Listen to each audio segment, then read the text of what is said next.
안녕하세요. GD플러스입니다. 앞에서 여러분들은 클릭을 이용해서 데이터를 준비하는 과정을 진행하였습니다. 이번 시간에는 준비된 데이터를 이용해서 데이터 시각화를 하는 방법을 소개하겠습니다. 먼저 메뉴 구조를 간단히 소개해드리면 클릭의 시각화 편집하면은 크게 3개의 구역으로 나눌 수 있습니다. 먼저 왼쪽을 보시면은 왼쪽에는 시각화에 사용할 자산들을 관리하는 패널입니다. 데이터의 필드와 차트, 그리고 마스터 항목 같은 표준 자산들을 관리하고 있습니다. 다음 중앙 부분은 캔버스 영역입니다. 실제 분석이 되는 화면을 구성하는 영역으로 자산 패널에서 차트를 선택해서 더블 클릭이나 드래그를 통해서 원하는 위치에 배치를 해가지고 전체적인 화면 구조를 설계하실 수 있습니다. 네, 마지막으로 이렇게 배치된 차트를 선택하셔서 오른쪽으로 보시면 속성 패널을 보실 수 있습니다. 이 속성 패널에서는 차트에 데이터를 추가하거나 정렬, 모양, 색상 같이 다양한 속성을 지정할 수 있는 메뉴입니다. 네, 메뉴 구조를 설명드렸는데 시트에 대해서도 한번 설명해드리고 넘어가겠습니다. 네, 시트는 앱에 대한 아이디어와 용도를 구조화하는 단위로 일반적인 엑셀 파일의 시트를 생각하시면 됩니다. 네, 하나의 앱에는 여러 개의 시트로 구성할 수 있으며 사용자의 선택은 클릭 같은 경우는 모든 시트에 동적으로 계산되어 반영되기 때문에 가능하면 화면을 구성할 때 한 개의 시트에 많은 것을 표현하는 것보다는 목적에 맞게 대시보드, 상세 리포트 같이 배치를 해서 분석 내역을 전달하는 것을 권장을 하고 있습니다. 네, 지금부터는 제가 직접 실습을 하면서 클릭에서는 어떻게 데이터 시각화를 해야 하는지 한번 소개를 해드리도록 하겠습니다.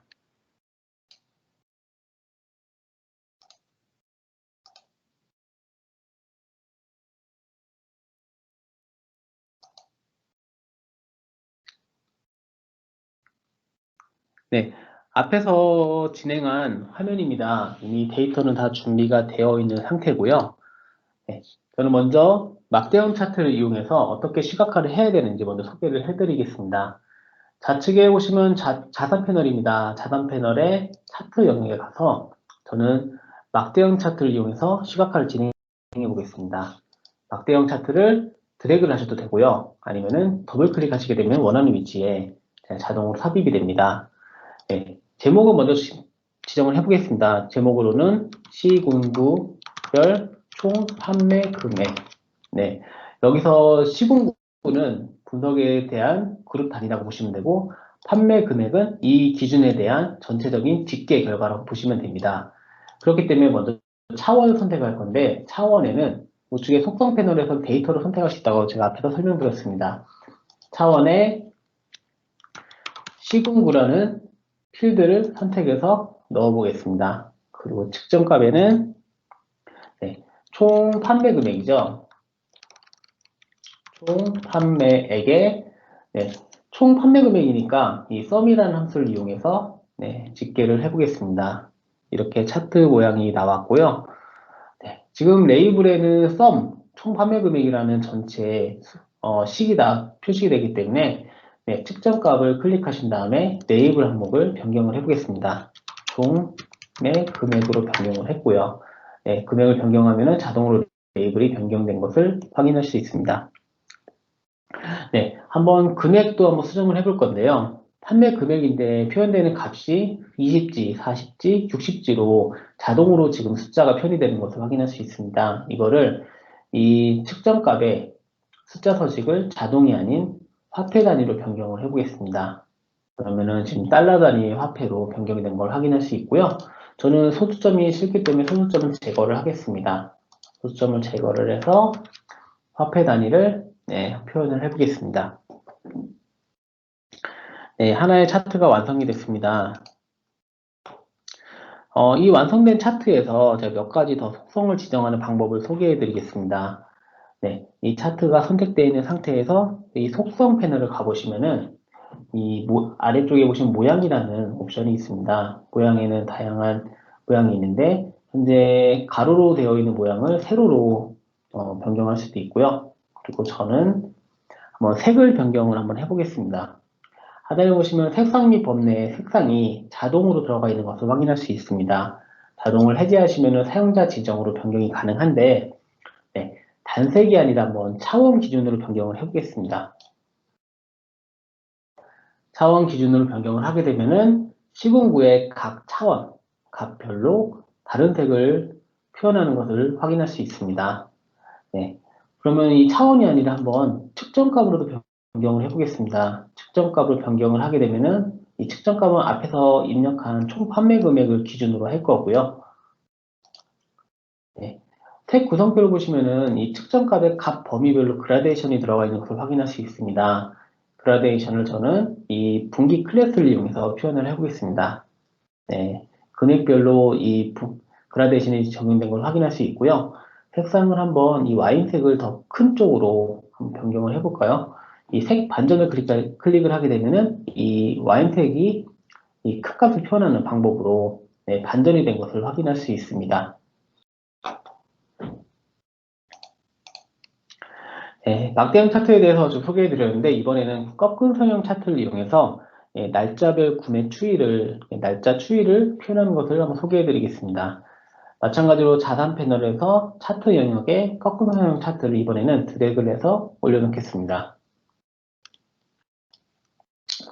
제가 표현하고자 하는 것은 날짜별 구매 추이입니다. 구매 추이고 여기에 데이터, 우측의 속성 패널에서 데이터에 차원으로는 구매 날짜를 선택을 하겠습니다.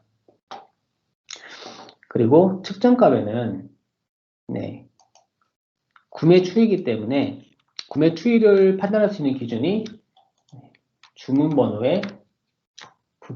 기준 카운트를 한번 해보겠습니다. 주문 번호 기준 카운트를 하게 되면은 날짜별로 주문 번호에 대해서 몇 번의 주문이 됐는지가 지금 집계가 돼서 표현이 되었고요. 자, 이걸 잘 보시게 되면은 주문 번호가 중복될 수도 있습니다. 같은 날짜에 여러 개의 주문이 발생될 수 있기 때문에 중복을 제거하기 위해서 이 앞에 여기서 바로 입력하셔도 되고 F8을 눌러서 식편집기에 들어가셔도 됩니다. 저는 식편집기에 들어가서 주문번호 앞에 distinct라는 걸 추가해서 중복을 제거하고 표현을 해보겠습니다. 그러면 현재 값은 중복이 제거된 상태로 날짜별 구매 추이를 표현을 하고 있습니다. 조금 더 바꿔볼까요? 이 측정값을 레이블을 좀 변경해 보겠습니다. 레이블은 주문 수로 변경을 해주고요.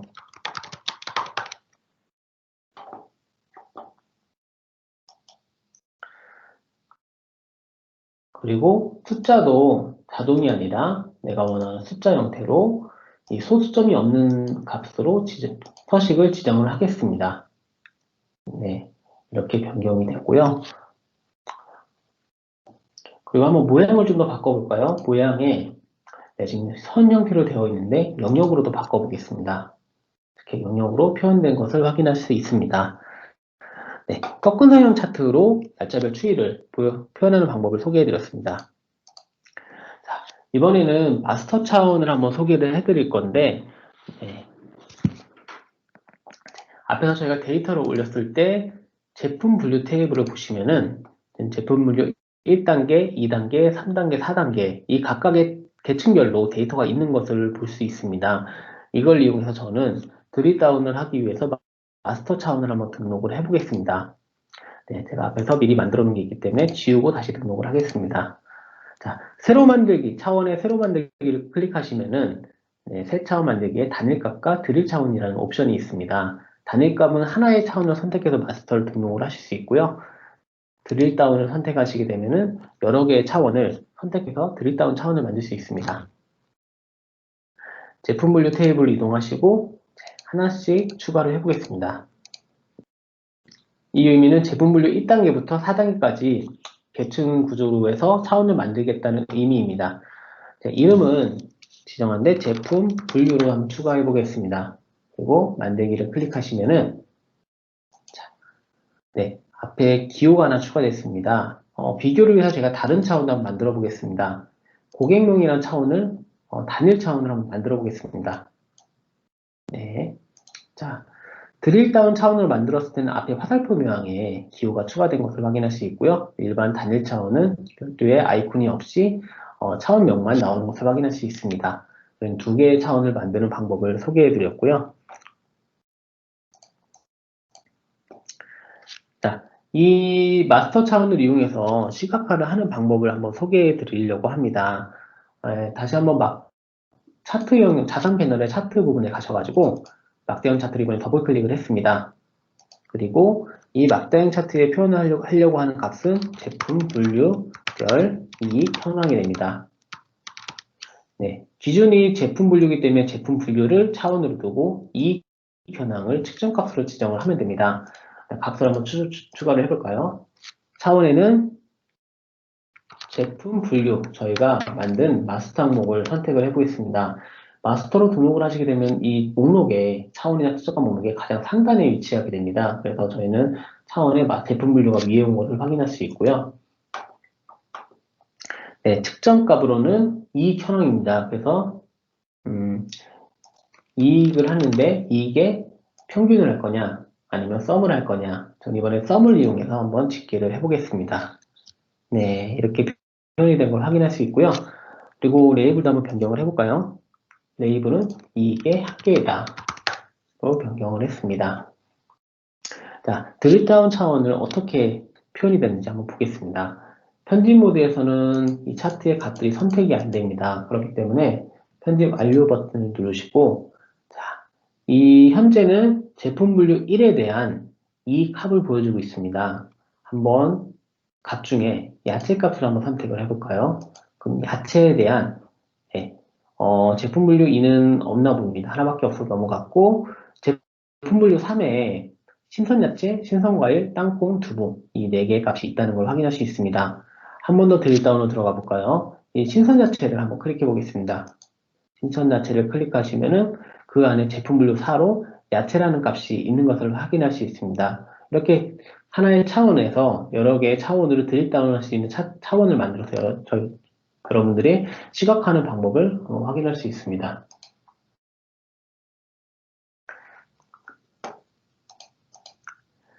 네, 여기서 제가 이제 참조선을 추가하는 방법을 한번 소개해 드릴까 하는데요. 자, 편집 완료 누르시고, 현재 지금 하나밖에 안 나온 거는, 앞에 저희가 분석을 하면서 이미 셀렉션을 했기 때문에 하나밖에 안 나오는 겁니다. 그래서 셀렉션을 해제하는 방법을 보시면은, 편집 완료를 선택한 다음에 앞에서 선택한 항목들을 하나씩 X 버튼을 누르셔도 되고, 아니면 이 버튼을 누르시면 모든 선택에 해제할 수 있게 됩니다. 모든 선택을 해제하게 되면은 처음 화면으로 나오는 것을 확인할 수 있고요. 다시 편집 모드 들어가서 한번 수정을 해보겠습니다. 네, 참조선을 추가할 건데 우측에 속성 패널을 가보시면은 추가 기능이라고 있습니다. 추가 기능에 참조선 메뉴에 참조선 추가라는 게 있고요. 이 안에 저희는 참조선 표현식에 값을 넣어도 됩니다. 값을 1000이라는 값을 넣어서 표현을 해도 되고요. 하지만 저희는 특정 값의 기준을 보여주기 위해서 한번 식편집기로 들어가 보겠습니다. 식편집기에 우리는 필드는 한번 이익으로 하겠습니다. 이익, 이미 선택이 되어 있지만 이익을 검색해서 체크를 하시고, 집계 함수는 여러 가지 값이 있지만 평균 이익을 선택해서 삽입을 눌러보겠습니다. 네, 잘 삽입이 된 걸 확인할 수 있고, 혹시 오류가 발생되는지 확인하려면 식편집기 하단에 어떻게 표시가 되는지 보시면 됩니다. 이 확인으로 표시되면은 정상적인 거고, 혹시나 이런 문법 오류가 발생됐을 때는 어떤 문법에 오류가 있는지도 설명을 해주고 있습니다. 적용을 누르셨습니다. 적용을 누르고 색상도 좀 바꿔보겠습니다. 색상도 저는 여기서 바로 선택을 하셔도 되고요. 아니면 여기다 직접 RGB 컬러를 입력을 하셔도 됩니다. 저는 한번 RGB 컬러를 입력해 볼까요? FF0000. 네, 이렇게 해서 빨간색을 표현을 했습니다. 현재 전체 평균, 제품에 대한 전체 평균은 473이다. 그리고 이익의 합계는 굉장히 높죠. 네, 현재는 계산 표현 방법이 좀 잘못됐습니다. 왜냐면은 이익 합계의 평균 이익값을 보여주게 되면은 서로 의미가 없는 값이 되겠죠. 그렇기 때문에 측정값을 이익의 합계가 아니라 한번 평균 이익, 그러니까 즉 제품 분류별로 평균 이익을 구하고 그 안에 전체 이익에 대한 평균을 참조선으로 만들었습니다. 이렇게 돼야지 전체가 의미 있는 값이 표현이 되게 되겠죠. 자, 막대형 차트를 한번 보여드렸고요. 이번에 원형 차트를 이용해서 어떻게 시각화를 해야 되는지도 한번 보여드리겠습니다. 자, 앞에서 만든 막대형 차트를 컨트롤 C, 컨트롤 V를 하게 되면은, 네, 똑같이 복사를 할 수 있게 됩니다. 네, 그 상태에서 원형 차트, 자산 패널의 원형 차트에서 선택을 한 다음에 그대로 드래그를 해서 위에 올려놓겠습니다.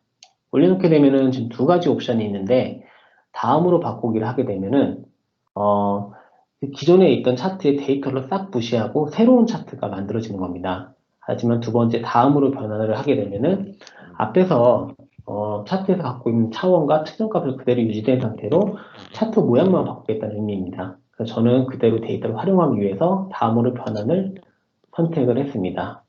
네, 이렇게 나왔고요. 제품 분류별로 각각의 이익 현황의 평균이 나왔습니다. 네, 한번 모양을 좀 바꿔보겠습니다. 모양을 현재 원형 모양인데 도넛 모양으로 좀 바꿔볼 거고요. 그리고 스타일링을 좀 해볼까요? 전체 스타일링에서 모서리 각을 조금씩 줘보겠습니다. 네, 조금 훨씬 더 보기가 좋아졌습니다. 네, 이렇게 원형 차트를 이용해서 시각화를 하는 걸 한번 설명드렸는데 현재 지금 4개의 차트가 시트에 배치가 돼서 공간이 없는 상태입니다. 그래서 이 차트의 공간을 줄여서 또 다른 차트를 배치를 해도 되지만 앞서 설명드렸다시피 클릭에서는 하나의 화면에 많은 차트를 올려놓는 걸 권장을 하지 않습니다. 그렇기 때문에 시트를 하나 더 만들어 보겠습니다. 상단에 내 시트를 클릭하시면 새 시트를 만들 수 있습니다. 여기에 내 시트 그냥 1번으로 할까요? 1번으로 한 다음에 네, 들어가 보겠습니다. 그럼 다시 비어있는 시트가 있는 것을 확인할 수 있고요. 이번에는 스캐터 차트를 이용해서 네, 시각화를 하는 방법을 한번 소개를 해드리겠습니다. 자산 패널의 차트 내용을 보시면은 네, 스캐터 차트라고 있습니다. 이거를 상단에 드래그를 해보겠습니다. 네, 스캐터 차트에는 하나의 차원과 네, 2개의 측정값을 선택을 해야 되는데 먼저 표현하고자 하는 결과는 제품 분류별 매출과 이익의 관계입니다. 그러면 잘 보시면 기준이 되는 값은 제품 분류입니다. 이 제품 분류를 차원에 두시면 되고요. 그리고 이 제품 분류에 대한 측정값은 매출액, 매출과 이익입니다. 이 각각을 측정값으로 지정을 하면 될 것 같습니다. 먼저 차원은 제품 분류죠. 제품 분류는 앞에서 만든 드릴다운 차원을 선택을 할 거고요. 측정값은 먼저 매출입니다. 매출은 판매액을 썸을 하게 되면 매출값이 나오게 되죠. 그리고 또 하나의 측정값은 이익을 한번 썸을 해서 만들어 보겠습니다. 자, 레이블도 좀 바꿔볼까요? 레이블은 총 판매 금액이 되고요. Y축의 레이블은 이익 합으로 하겠습니다. 네, 이렇게 표현을 했고요. 자, 네, 잘 보시면 현재 값이 기준이 어딘가요? 지금 마이너스 값의 값도 현재 화면에 표현이 되고 있죠. 그래서 저는 한번 이 기준값을 0,0으로 좀 바꿔서 한번 표현을 하고 싶습니다. 그럼 어떻게 해야 되는지 한번 소개해드리면, 자, 속성 패널의 모양에 가시면은 쭉 내리시면은 X축의 총 판매 금액 그리고 Y축의 이익값, 이 측정값에서 범위가 있습니다. 범위는 기본가 자동으로 설정이 되어 있는데 이 자동을 풀어서 사용자 지정으로 변경하신 다음에 최소값만 지정을 하겠습니다. 최소값은 0으로. 네, 한쪽이 0으로 X 변경된 걸 볼 수 있고요. Y축도 한번 0으로 바꿔볼까요? 범위를 자동에서 최소값 0으로 변경을 해보겠습니다. 네, 지금 0,0부터 시작하는 것을 한번 확인하실 수가 있습니다. 자, 다시 한번 이 스캐터 차트를 복사해서 오른쪽에 배치를 하겠습니다. 네, 이번에 표현하고 싶은 거는 제품 분류별 매출과 이익, 이번에는 관계가 아니라 누적합입니다. 누적합인데 스캐터 차트가 아니라 콤보 차트를 이용해서 이 누적합, 이 매출과 이익의 누적합을 한번 표현하는 방법을 소개해 드리겠습니다. 데이터는 그대로 쓸 거기 때문에 이 콤보 차트를 이 자산 패널을 찾으신 다음에 그대로 마우스 드래그해서 올리겠습니다. 그래서 다음으로 변환 눌러야지 데이터가 유지가 되겠죠. 다음으로 변환을 누르신 다음에 네, 아직은 모양이 좀 적절하지 않은 것 같습니다. 그래서 조금 수정을 해보겠습니다. 먼저 이 측정값은 이익합을 쓰는 게 아니라 이익의 누적합입니다. 누적을 표현하기 위해서 데이터에 측정값에 이익합에 가셔가지고 이 수정자를 이용해서 누적합을 만들어 보겠습니다. 수정자에 이 누적이라는 걸 선택을 하면은 네, 몇 단계를 누적할지라는 지정을 하게 됩니다. 저는 전체 누적을 해서 보여주고 싶기 때문에 이 사용자 지정이 아니라 전체를 누적을 하겠습니다. 네, 아직은 지금 눈에 잘 보이지가 않네요. 그래서 이 값도 일단은 네이블 좀 변경을 해주고요. 이 누적합이게 됐죠. 한번 모양을 바꿔보겠습니다. 아무래도 이 금액은 똑같이 막대형이 아니라 라인 차트로 표현을 하게 되면 좀 더 보기가 좋아지겠죠. 그래서 쭉 내리면은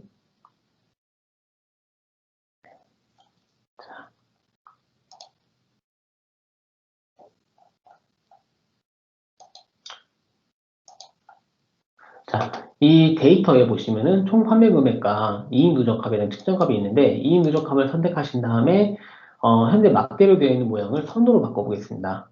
네, 지금 턴이 만들어진 걸 확인할 수 있습니다. 그렇지만 판매 금액과 이익합은 값의 범위가 많이 다르죠. 그렇기 때문에 자, 한번 축을 변경해서 이 이익 누적합은 오른쪽 기준, 그 판매 금액은 왼쪽 기준으로 해서 값을 표현을 해보겠습니다.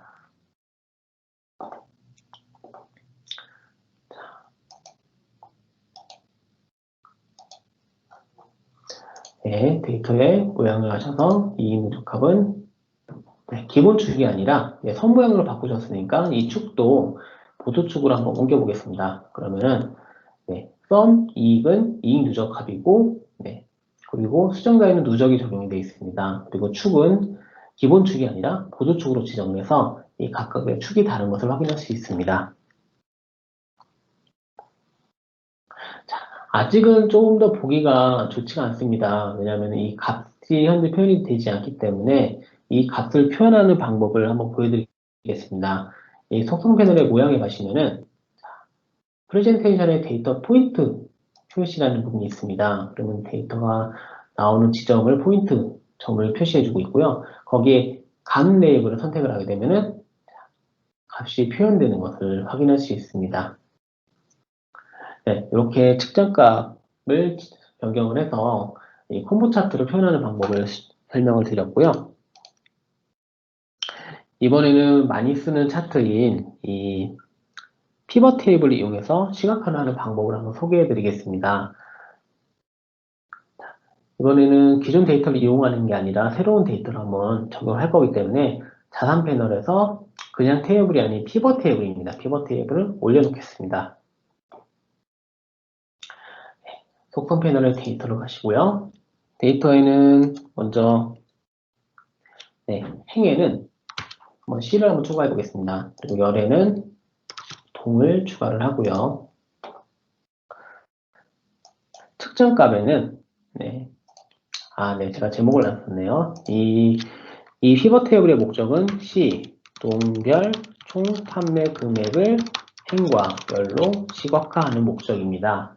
자, 기준이 뭐죠? C와 동이 기준이 됩니다. 그래서 차원은 C와 동이 될 거고요. 그리고 측정값은 거기에 대한 직계함수로 판매 금액, 판매 금액의 썸을 측정값으로 가져가면 될 것 같습니다. 자, 계속 이어서 진행하겠습니다. 행은 C, 열은 동, 두 개의 기준 차원을 선택을 했고요. 측정값으로는 판매 금액을 지정해야 되는데, 마찬가지로 앞에서와 마찬가지로 총 판매액을 썸을 지정해서 이렇게 만들어 보겠습니다.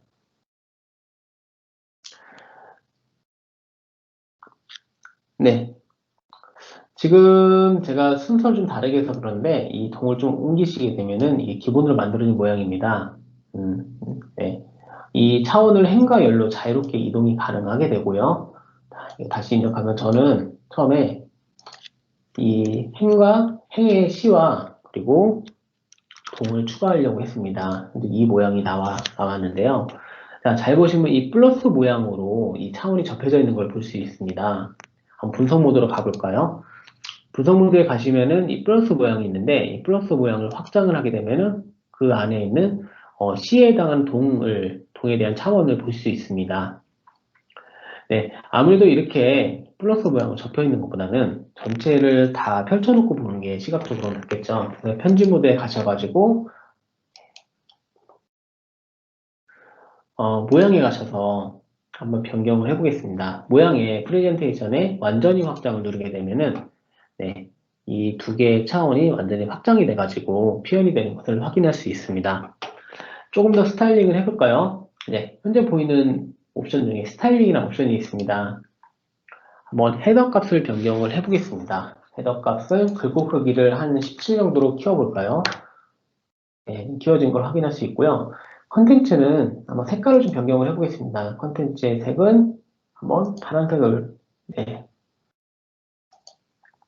와인색을 한번 지정해 보겠습니다. 좀 보기 좋네요. 이렇게 지정을 해서 현재 디자인을 했고요.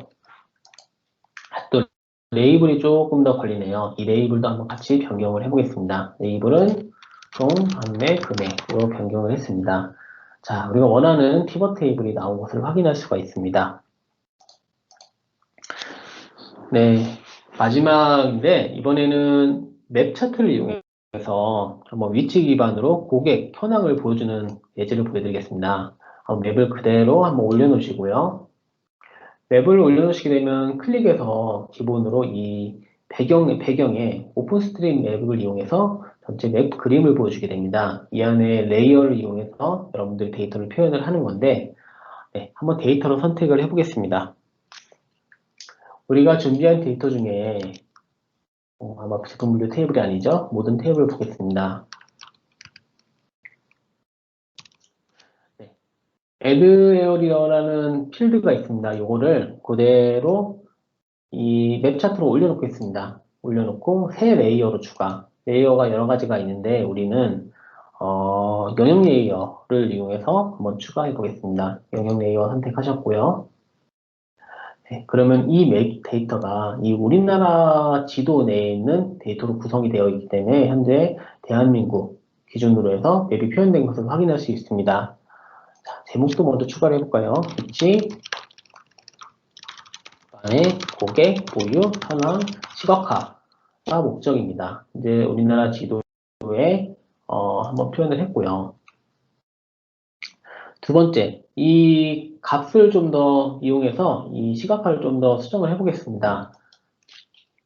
우리는 고객명 기준으로 해서 고객이 많은 곳을 좀 더 진한 색으로 표현을 하려고 합니다. 그러면은 고객명 필드를 한번 이 시각화에 올려놓겠습니다. 올려놓는데 이 고객을 어떻게 하냐? 새 레이어를 추가하는 게 아니라 앞에서 사용한 영역 레이어에서 사용을 하겠습니다. 영역 레이어인데 영역 레이어에서 색 지정 방법으로 선택을 하시고요. 색 지정 방식으로 어떻게 선택하냐? 이 측정값을 만들어 보겠습니다. 측정값으로 카운터 고객명을 하게 되면은 고객이 많을수록 높은 숫자가 되겠죠. 카운터 고객명을 하게 되면은 그래서 고객이 많은 곳일수록 좀 진한 색으로 표현되는 것을 확인할 수가 있습니다. 네, 지금 총 8개의 차트를 우리가 2개의 시트로 구성을 했습니다. 네. 앞에서 설명해드린 거 한 가지만 추가로 설명드리면은, 자, 완료 분석 모드에서 여러분들이, 이렇게 원하는 선택을 하게 되면은, 이 선택 결과가 현재 시트만 반영되는 게 아니라, 이 다른 시트에서 동적으로 계산돼서 반영이 됩니다. 그래서 여러분들한테 하나의 시트에 모든 걸 다 그리는 것보다는 여러 시트로 목적에 맞게 그리는 게 좋다고 계속 설명을 드렸고요. 네, 지금 설명드린 차트 외에도 클릭에서는 네, 다양한 차트들을 제공하고 있습니다. 이 편집 모드에 가셔가지고 이 차트, 기본 차트 한 21개 정도의 기본 차트를 제공을 하고 있고요. 여기에 추가로 이 사용자 지정 배치에 보시면은 번들 차트를 제공을 하고 있습니다. 이 대시보드 번들 차트, 그리고 비주얼라이제이션 번들 차트를 이용해서 여러분들이 원하는 시각화를 마음껏 그리실 수가 있습니다. 이건 참고하시면 좋을 것 같고요. 네, 지금까지 다양한 방법으로 클릭해서 데이터 시각화하는 방법을 소개해 드렸습니다. 마지막으로 몇 가지 참고사항만 소개해 드리고 진행을 하겠습니다.